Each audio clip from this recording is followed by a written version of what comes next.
everyone, Myra here and welcome to another MaiTutorials video. For today's video, we are going to do another makeup look using this Neptune by Beauty Glazed palette.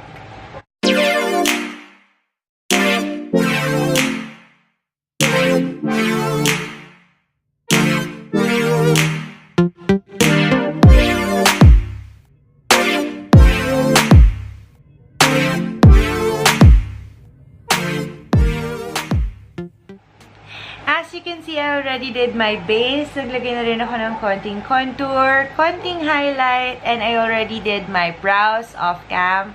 Para diretso na tayo sa eyeshadow tutorial. So, let's begin! So, this is the palette that I'm using for today. This is the Neptune palette of Beauty Glazed. And this is what it looks like. Ayan, very gorgeous colors. So, to begin with, by the way, I've already prepped my eyelids. So, diretso na talaga tayo sa eyeshadow. I'm gonna choose a transition shade. And since ito yung lightest, ito muna yung gamitin natin. I actually don't know what look I'm going to do today. But let's see. Let's see. So, I'm gonna use this shade right here as my transition color. And tap. And then, let's put it sa ating crease area. Start with as little as possible and try to build it up little at a time. Kasi mas madaling mag-build up ng color kesa yung full-on color agad tapos mahirapan kang mag-blend out. I love this color for the transition because it gives you that soft color. It doesn't give you that very deep color right away or very pigmented color right away, which is perfect for the transition shade, especially for this color story. Itong set ng palette ito, blue is a very intense color and a lot of the other shades are very deep and intense. Pero for the transition shade, we don't want deep and intense. Gusto natin yung nag-fade out. And this is a perfect color for that. So, I like this. I want to actually use this one for the lids. Let me try using my fingers for this one. Kasi gusto ko talaga makita yung pop of color. Wow! So, lagay lang natin siya sa... Did you see that? Wow! Ang ganda! Lagay lang natin siya sa lid. Oh. These two colors blend nicely together. Parang halos hindi ko na kailangang i-blend out pa yung shimmer shade dun sa transition. Because they blend out nicely. Then to just seamlessly blend the two colors together, I'm gonna use a clean blending brush. And I'm going to blend the two colors together. They actually look like one shade. Pero up close nakikita mo, one is matte, one is shimmery. Next, I want to deepen that outer V, and I'm gonna use this shade right here, and ang gagamitin ko lang is flat brush.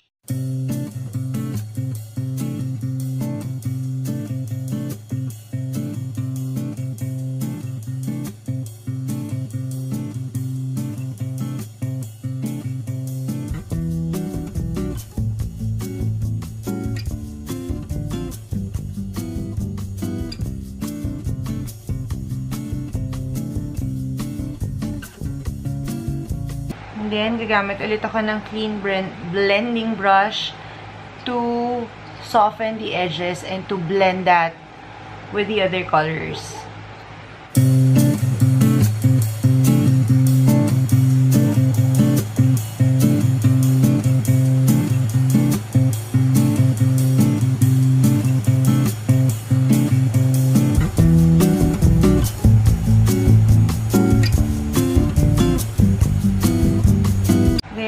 So, babalikan ko lang yung shade na ginamit natin for the transition.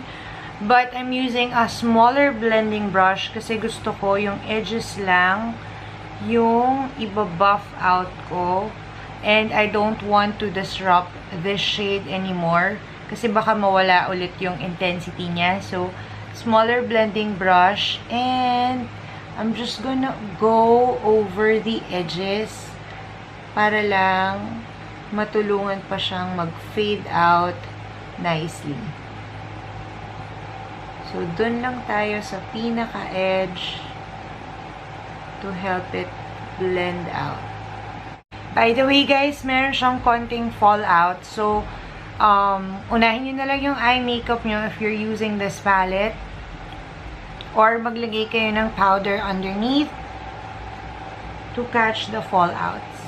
So, just to complete the look, sa baba naman tayo, lagyan natin ng this shade right here, ginamit natin sa transition. I'm using a flat shader brush. And, nalagay lang natin siya dito sa ating lower lash line. And then, i-connect natin siya dun sa edge ng blue right there. And then, I'm gonna go in with a smudger brush. Ganito, yung maliit na flat brush. And then, we're going to take the shade right here, the one that we used to deepen the outer V. And, lalagay ko lang siya sa outer third of my lower lash line. So, lashes, liner, and mascara are done. Now, I'm just gonna finish the rest of my face, and then I will be back.